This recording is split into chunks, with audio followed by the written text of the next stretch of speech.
Hey, you guys. It's Sunday. Kind of a rainy Sunday here in Central Florida. A little bit rainy, kind of cloudy. Yeah, we're going to do a movie that Sophie sent me a long time ago. We never got around to seeing it, called Sexy Beast. Yeah.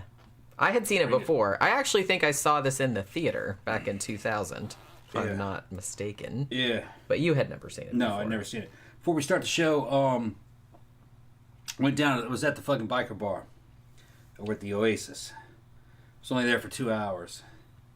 And when I showed up, got a damn tequila, and little Amy goes, hey Tom, you know that crackhead girl? I was like, yeah. She goes, dead. I said, no way. She goes, remember the one I said, the crackhead girl, one I took a video of? The one that you took a video of? Yeah, she's dead. Holy shit. Dead. Yeah, I was saying, like, look, somebody's going to pick her up and kill her. You guys got to fucking get her some help somewhere. I was thinking that it was going to be some kind of serial killer or something pick her up, because she'd get in the car with anybody. Yeah. Got a motorcycle, picked her up and killed her. Fucking wiped that damn motorcycle out. The dude, the rider's in fucking like critical condition. She's dead. She's dead on impact. That's horrible. They were fucking tripping balls high. He was on a sport bike.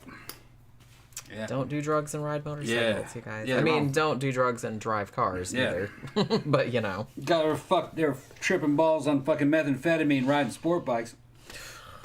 That's horrible. I wouldn't let that girl on the back of my bike. She doesn't shower. But I guess if you're into that meth, you don't care. Yeah, I mean, that's kind of a bummer, isn't it? Yeah, every time I see her, she hadn't showered in like 4 or 5 days. She was funny, though. She had other priorities, Yeah, she was funny. Always fucking... Only saw her once where she made any sense. She was mostly nonsensical. You know? Sounds like... That's just crazy to me that you just that you just started talking about her a couple weeks ago and then like showed me that video of her and now she's fucking dead. Amy was like, how'd you know she was going to die? And I said, just had a feeling she was going to die. She goes, that's weird. Yeah. And I said, yeah. I didn't give her any more background than that. I knew she was going to die. It's like I do. Yeah. I said it on the show. I said that girl's going to die. Yeah. She's dead. She had like a... You died saw yesterday. that like a black cloud over there. Died yesterday. Yeah. That's fucked up. Yeah. Fucked up. Well, what was she going to do? Yeah. It wasn't going to turn out. I mean, she was young though, right? Yeah, 22, 23. 24, I think. I think she said she was 24. Man, that's Was awful. that right? It was 24, I think it was. That's awful. Yeah. Murder Hornet says, am I the only one talking? I see nobody else's chats. Yeah, I don't see anybody else's chats either. Yeah, you're the only one talking. Is anybody else in here? There's 7 in there. Oh, okay. So just everybody's being quiet, like just waiting for us to probably start talking about the movie. Right. Okay, so Sexy Beast, British gangster movie. About some British gangsters. This one guy, he's kind of semi-retired. He's living in Spain. And the group that he works for fucking tries to call him out of retirement. And they use this dude, he's fucking nuts so fucking dude, played by Ben Kingsley. And he's just fucking psycho. And totally out of his fucking mind. It is funny. It's a funny fucking show. It is. It's a funny movie. Yeah, it's a funny movie. It's kind of like, but it's funny in the way a gangster movie would be funny. You know, it's kind of like fucking Goodfellas or fucking Casino or something like that. Yeah, it's like a dark comedy, honestly. Yeah, it's kind of like, I mean, if you liked a lot of the kind of British crime dramas, like The Limey or Lock, Stock, and Two Smoking Barrels or Snatch or The Long Good Friday, which I kind of feel like was good but wasn't quite as funny as this, then, and if you haven't seen this one, because here's the weird thing. I'm pretty sure I saw this movie when it came out, because I really like British movies and I really like British crime movies. And I really like Ray Winstone, so I went to see this in the theater, I think. And Ben Kingsley actually got nominated for an Oscar for Best Supporting Act. He didn't win, but he got nominated. So I kind of feel like, there was kind of a moment where everybody was talking about this movie and talking about his performance in it because he's amazing and he was like really playing against type. Yeah. But then after that, I kind of feel like, I don't know, I kind of feel like when people are talking about British crime dramas, they bring up, like Snatch or something like that, but they don't really bring this one up as much, even though this one is like every bit as good. The thing about this one that's really interesting is that even though, yes, it's technically a British gangster movie, I kind of like that they sort of subvert your expectations. It's not really... There is the trope in it of, coming out of retirement for one last job, but the actual heist, which is like a bank job, is like an afterthought. Yeah, it's not easy. really... Yeah, it's not really even about that. Yeah.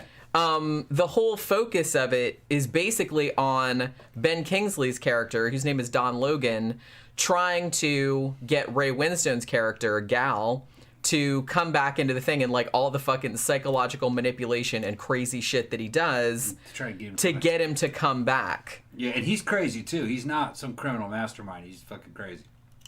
I think that's kind of what... Because prior to this...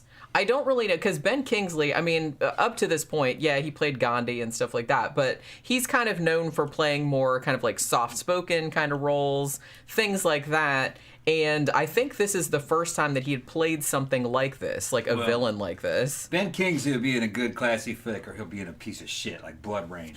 He was in Blood Rain, one of the worst movies of all times. Wasn't that, what's that fucker's Russian name? girl. That director, that German guy. director. Yeah, the German director. How do you pronounce his name? Uwe Boll? Yeah. The one that if you don't like his movies, he wants to challenge you to a boxing match. Yeah. That dude's But it had that Russian girl that played the vampire. She was the one that played fucking from Fifth Element. Yeah. She was in it. Yeah. And that had Ben Kingsley in it, and that bitch was a fucking stinker. I don't think I ever saw that movie because I just heard how bad it was. I saw fucking 10 minutes of it. It was so watchable. I said, no, I ain't watching this. It was just immediately unwatchable. But yeah, so all right. So what happens in this movie? Like I said, you have Ray Winstone. He's he was some kind of I was led to assume they did like bank jobs and things like that.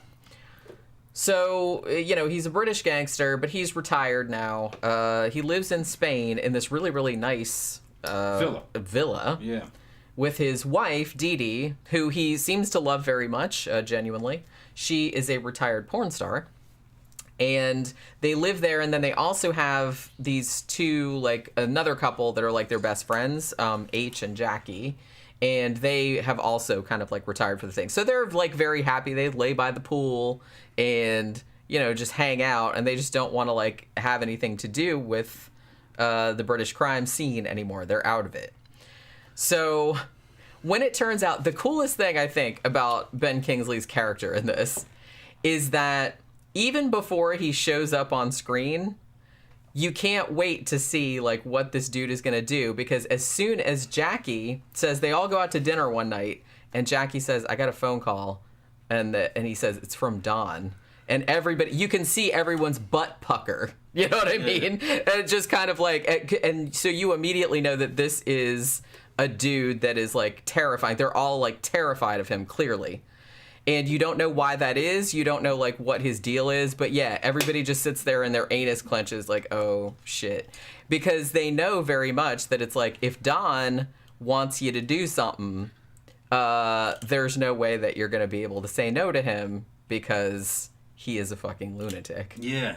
He's not a physically intimidating guy in any way. He's actually pretty skinny. And they wanted somebody like that. I think they asked Gary Oldman first, but they said, we want somebody that's not a big dude. We want somebody that's smaller, but can play crazy. Yeah. And I definitely think, Ben Kingsley in this is terrifying. He's just like a terrifying. I think he's terrifying because... just unpredictable. You have no idea. And the thing about it is that you can tell that he's clearly a lunatic, but there's also like a weird intelligence behind it. Like he knows when not to act like a lunatic. You know what I'm saying? Like he can act not normal, but he can act in a way that kind of just gets him what he wants and shit like that. But then, so he's not like total complete psycho that can't control himself. He's very, very controlled, but he knows when to release the crazy, like to get people to like to do what he wants. But you never know exactly what he's gonna do. He's like super unpredictable. Maybe that's what it is. It's hard to tell if he's unleashing it or if he's holding it back. It's. I mean, it could be either thing. Yeah. But there's like that. Like he holds it back a lot of the times, but then he can't, and it just. Because it's like he's crazy, but he's pretending to be sane. I definitely think that's the case. And that the sanity kind of falls away and he fucking acts like a maniac. He's the kind of dude that's fucking says, "I'll fucking kill you." You know, he's making all these threats and just out of the blue, "You know, I've always loved you." In the middle of all that. It's like something from fucking, the fucking dude from fucking, what was that David Lynch movie with the guy fucking breathing the damn gas? Oh, yeah. It's like that. Like Dennis Hopper's character. Yeah, Dennis Frank Hopper's. Booth. Yeah, it's like that. What was the name of that movie? Blue Velvet. Blue Velvet. Yeah, he's kind of like that kind of a dude. But not quite as... Not I mean, as, he's a lot more controlled. Yeah. I mean, Frank Booth was just like a fucking loon.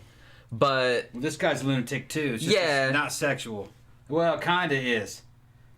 Kinda. Yeah, and interestingly, I was reading something about this movie where Ray Winstone, the guy that plays Gal, he said he almost sees this more of like a love story than he does like a gangster movie, which I can totally see that.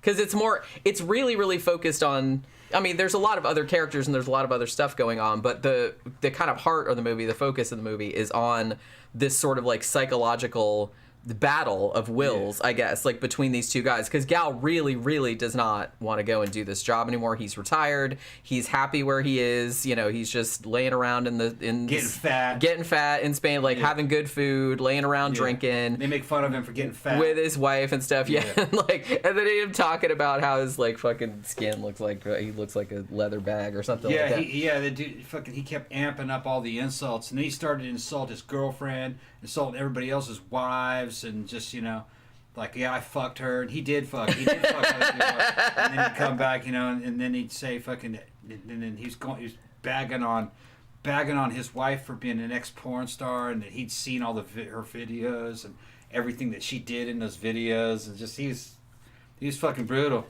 Yeah, he was. Shit that would not fly in an American fucking organized crime scene. If you did that to fucking in the Italian, old school Italian scene, they'd kill you. Fucking, it wouldn't matter. Well, I mean, that's kind of how it goes in this one, too. Yeah, it gets that way anyway, but it would be a lot more instant.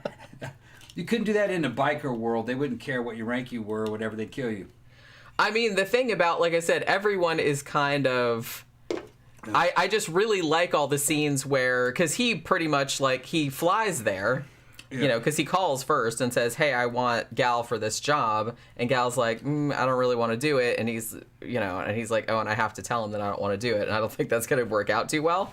But he just like basically shows up in Spain and essentially is like, "Hey, I'm going to stay at your house. Is that all right?" You know what I mean? Of course, it has to be. But it's like everybody hates him, like I said, and it's just kind of like everybody. No one can say anything around him because everybody's afraid that he's gonna go off because they never know how he's gonna react to shit. Yeah, but it turns out there's a lot more to it than that. Yeah, there's guys above him, and they're trying to get into this fucking safe deposit boxes. And the main boss that found out about the safe deposit box met the guy that managed the bank. The bank manager, yeah. Met the bank manager. He met him at an orgy, a high-class orgy and shit. And it's inferred from what they showed that the gangster dude gave up some ass to that dude. Ian McShane. Right. Is the gangster. Teddy Bass is his name. Yeah, gave up some ass to that dude in order to get access to the vault. To the vault. So he would know, I guess, how to steal from there? Yeah, he was trying to case it. Yeah, just case it out. So the fact that he met this bank manager at this orgy... Right. You're right. And then, like, this high-up criminal. Yeah. And Ian McShane's pretty scary in this, too. Yeah. And is basically like, yeah, I'll let this dude fuck me in the ass. Yeah, and you see, they're going to see it in this fucking gangster's face when this other dude's fucking diving off into him. He's going, ah!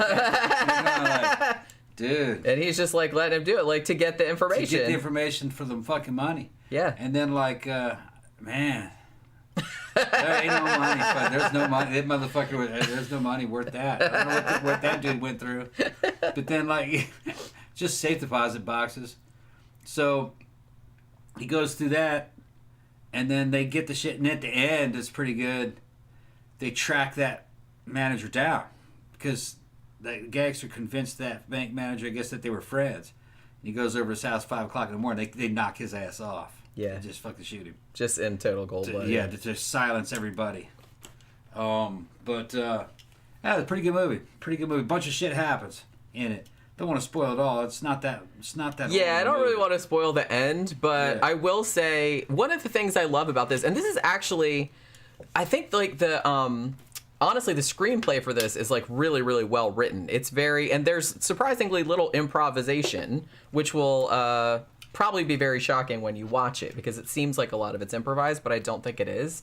And it's actually like pretty short. It's less than 90 minutes. Yeah, the movie kind of reminded me of a cross between like Bronson and The Big Lebowski. It was kind of like The Big Lebowski was kind of meandering in a way. Yeah. And it was kind of like that. Imagine The Big Lebowski as a fucking gangster movie. This is kind of, I don't know if I'd say, well, yeah, I see what you're saying, like kind of like meandering, but then there's kind of like this tension the whole time. Because like I said, because Ben Kingsley is just like this little dude who's clearly like a psycho, who's like a crazy person, and you never really know what he's going to do in any situation. Yeah, but the tone of the movie is kind of friendly in a weird way. It's like, the tone is kind of like a fun movie. Yeah. I mean, it's definitely a comedy, but it's a black comedy. It's a crime comedy. So it's kind of like it's not a zany comedy, but it's that very droll, like British kind of comedy. Well, and honestly, these guys are ridiculous. These gangsters are ridiculous. Yeah. All right? They say shit that's just totally inappropriate.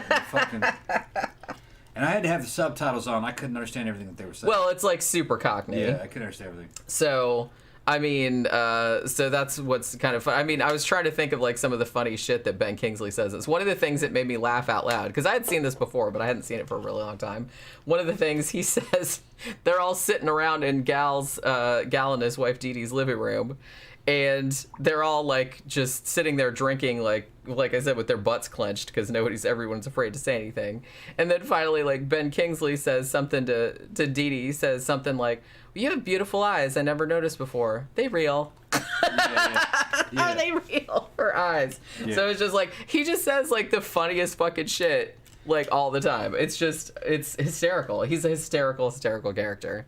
And it's just, I love all the interaction because one of the things I really like about the British crime thriller and about British movies in general is that nobody swears like the British. Their swearing is like an art form. You know what I'm saying? And it's just the shit they come up with is just fucking hysterical to me. I saw like a review of this earlier, like on YouTube, and somebody commented something really funny at the bottom. They said, in my entire life, or maybe this was on AV Club, I think in my entire life, I've only heard the word cunt in real life like 3 or 4 times until I saw this movie. I mean, like pretty much every other word is like fuck or cunt. Because that's, you know what I mean? Because the UK, it's a much worse word in the United States, I feel like. And it's usually more of like a gendered term, like you would call it to a woman. Whereas in the UK, it's still like offensive. It's still a swear word, but they usually use it to like talk to another dude. Yeah. Just like calling a dude a pussy. Yeah, and it's like, I kind of feel like they don't usually direct it at women. They probably do, but I kind of feel like if they're going to direct something at women, some kind of slur term, it's usually something like slag or bent or something like that. Whereas like if they say cunt, they usually say it to another dude. Yeah. They might direct it at women too, I'm not sure, but they use it a lot more frequently than an American would. Just think, when I was in Korea, there's no swearing in the Korean language. Evidently, there's no swearing in Japanese either. They don't have a very good grasp of it. And I can't imagine it. God, if I couldn't swear, I don't think I'd be able to talk. No, there's just no swearing in it. I wouldn't be able to talk ever. It's not in the Japanese or the Korean language, so none of that shit. So I could imagine they can't even think that way. We had to train them to swear when they were in our unit. You know what I mean? They just... Well, you know, they were like, well, look, and then you try to explain to them what that swear meant, and they were like, well, is that bad? Yes, that's bad. Yes, that's bad. What he just said. He said that your mother gives the ass up to this dude and that dude, and this dude, a whole busload of dudes, and you're one of the products. That's a bad swear. Oh, that's bad? Yeah, that's bad. Wait, baby, to them it's not bad. They're like, and so? My mom's popular. What's wrong with that? They're just, you guys, I'm not making that up. You guys can research it. There's no concept of swearing. They're so polite they can't swear. There's whole reaction videos of people talking to Japanese and Korean people giving them American and British swears, and then they ask them what they think it means, and it's just the most fucking atrocious swearing ever. And they don't understand what it means, even when they try to decipher it. And then when it's explained to them, they're like, oh, is that bad? Yes. The motherfucker is bad. That means you fuck your own mom. Yeah. What about fucking cockwomble? Yeah. It's not in their culture. So, fucking in the army was fucking filthy. So, we'd have all our Katusas out there. Yo, motherfuckers, look like a goddamn, just fucking all kinds of stuff. And they were like, what the hell's going on? They wouldn't understand it. You know what I mean? And then you try to explain it to a Katusa, you just said, he said you were homosexual. I'm not homosexual. He said you are. You are now.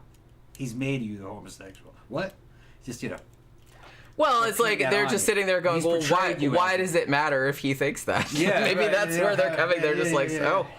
They're like, I don't care if he thinks that, I'm not. Yeah. Which in a way is kind of like a good attitude to have, I guess, because they don't get offended. But they don't grow up in school. They don't grow up in school swearing at each other. I'm honestly, from a linguistic standpoint, I'm actually fascinated with swearing. And honestly, because swearing, I'm not sure if this is still I'm not like a linguistics professor, obviously, but swearing comes from a slightly different part of your brain than your regular language does, because it usually is, there's usually like a lot more emotion behind it. And studies have also shown that people who swear when they, get hurt, they don't feel pain as much, because it sort of lets off some steam. And also people that swear more tend to be more intelligent also. And many, many studies have shown that. But honestly, like I said, I love compound swears. So I think that's kind of why I like a lot of the British swearing, because they have all kind of crazy ass compound swear words, like I said, like cockwomble and stuff like that, which I think are really, really funny. And there's just all... I don't know. There's who was the guy that played? I think he played Doctor Who for Peter Capaldi, and he wasn't he on that TV show? And he was kind of in the UK, and I can't remember what it was, but he was kind of known for these ridiculously constructed swears that were really creative and stuff. And I used to have all these kind of memes that had spelled some of them out. Some of them fucking hilarious, but. Yeah, this movie. If you're offended by the words fuck or cunt, pretty much every third word is one of those two words. This is reminding me. Corporal Sung, he could swear. He had been in the U.S. Army as a Katusa for fucking 2 years. He could swear, and he would say some cool shit. Because you have to make up your own. Well, yeah, that's what I like about it. I like when people that can make up their own creative swears. And he would sit back and smoke a cigarette like that, in his fucking uniform, and come up with a fucking way of insulting you, and he would insult American soldiers. And it was fucking artistic, pretty good. But he was he was a Korean phenom. He was unusual. The other Koreans didn't do that. He understood the game. What would happen to Song? They're all named Song, Park, or Kwok. You should look up. They're all named Song, Park, or Kwok, all of them. Yeah, I thought Park was the most common. Isn't that the most common? Song, Park, and Kwok. Name? Yeah. That's what I've heard. The last names. That's what I'm saying. But that was the Smith of Korea. Yeah, right. Yeah. So you can't find them. Yeah. But I was just when you were talking about the scene with Ian McShane in this movie before, I was thinking of that scene with Ben Kingsley and Ray Winstone in the bar, where he was where Ben Kingsley talking about something else, and then all of a sudden talking about Jackie, that other guy's wife. It says, "Yeah, I fucked her," and then something like how they were fucking, and then suddenly she stuck her finger up his ass. Yeah, and it's trying to. The way he talked about it was so fucking funny, and it was so random. And then he just goes and starts talking about. She tried to stick her finger up my ass. What kind of woman does that? This movie just fucking it cracks me up so much. And I was gonna. Later he goes, "I loved her." Yeah.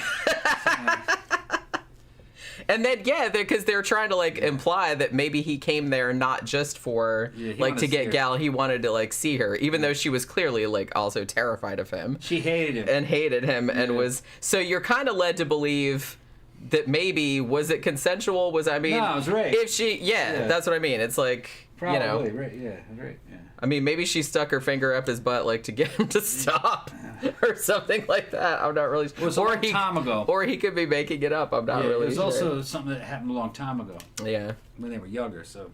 One thing that that I had forgotten about, but then like when I watched the movie, like one of the first scenes, very famously, the first scene is like Ray Winstone like laying there by the pool, and he's like, cooking, like getting sunburned or whatever, and then like during this one scene, a boulder suddenly like comes down the mountain, and like lands in his pool and like breaks the tile at the bottom of the pool. And the significance of that scene, which actually ties into the plot like later on at the end, the significance of that scene is like that's a harbinger, because it's almost like Ben Kingsley's character is like that boulder, like kind of coming down toward him, and you don't know, like it's totally unpredictable. So I thought that was like a really nice little thematic kind of thing. I'm a writer, so I like that kind of stuff. But yeah. I approved of the movie. I enjoyed it, and I want to thank Sophie for sending it to us. She sent me a used DVD copy that came from one of the county libraries. It said county library on it. Yeah, that's all right. Yeah, I was like, okay, I got your shit, bitch. One of these county libraries went under, and I got their fucking video. That's a good thing to do, because you can go there, and it's like sometimes, like I said, if the library is getting rid of some stuff, you can buy it. You can buy it for really cheap, like books and stuff. Yeah, like $1 or something. And I used to like go and do that kind of shit all the time. But yeah, this is, if you like British crime thrillers or black comedy type stuff, and you haven't seen this one, I just really kind of feel like you should. I mean, Ben Kingsley's performance alone is like worth the price of admission, because he's a fucking lunatic. It's a good gangster movie. But everybody in it is good. And like I said, it's good because it's not like an average gangster movie where it's focused on, like, they do the heist, but the heist is like just kind of like, yeah, it goes fine and everything like that. That's not really the main focus of the movie. It's more like a character kind of study. It's just a relationship between all these gangsters. Yeah, so, That they're all fucked up. So I don't actually know. So we watched this on DVD, so I'm not actually sure where this is streaming, but it's absolutely worth watching. So watching that last night made me want to watch more British movies. So I told Tom, I was like, maybe tonight we can watch, finally, 24-Hour Party People. Okay. Because I've been wanting, because I have that, and I've been wanting to like rewatch it and do a review on it for a long time, and you've never seen it, and you probably dig it because, like I said, it's about Joy Division and all that kind of stuff, about the Manchester music scene back then. Right. So, and it's also funny. It's like a black comedy. All right, we'll see it. So you'd probably enjoy it. So we're gonna watch that. Oh, and you know what's funny? After we watched Sexy Beast last night, we decided. Tom was like, "Let's watch The Shining again," and I was like, "Okay." Shining was great. I never ever get tired of watching The Shining. I could watch it again tonight. Yeah. That's fine with me. Well, I want to see. Well, every time I see it, I like see something new in it. It's one of those things. I like the Blu-ray director's cut of Dr. Sleep, which is the part 2 of The Shining. It's good, much better than the theatrical release. The theatrical release had so much cut out of it that it just. Which I get, because they're kind of like, well, nobody wants to sit there and, because it's, I think the uncut one's, like 3 hours long or something. Yeah, if you guys want, if you like The Shining, see the director's cut of fucking Dr. Sleep. I'm going to go out on a limb and say that I liked the movie of Dr. Sleep better than the book. Okay. I didn't read the book, so I don't know. I did. The book's okay, but I don't know. There was something about the book that I didn't love. And, I thought the movie was actually quite a bit better, which isn't usually the case. And especially with Stephen King stuff, usually his books are better. I wouldn't mind seeing the TV miniseries of The Shining. You didn't like it, but I liked it.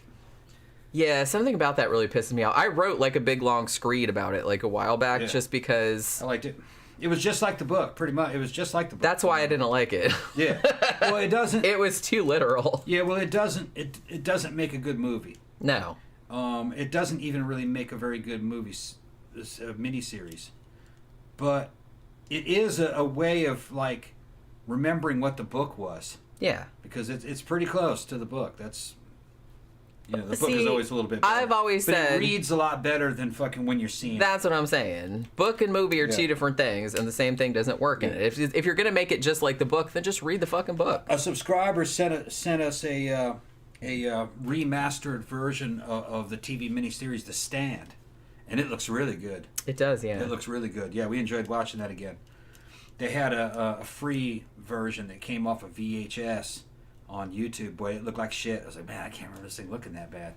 but the DVDs are real good. See, Might even be Blu-ray. I mean, I like that they're remastering everything good, nowadays, so it looks like it's actually supposed to look. Yeah. But yeah, so yeah, tonight we're probably going to watch 24-Hour Party People. So that's what we will be talking about tomorrow. So thanks everybody for dropping by on this Sunday. Have a good rest of your weekend, and we will see you guys again tomorrow. Bye.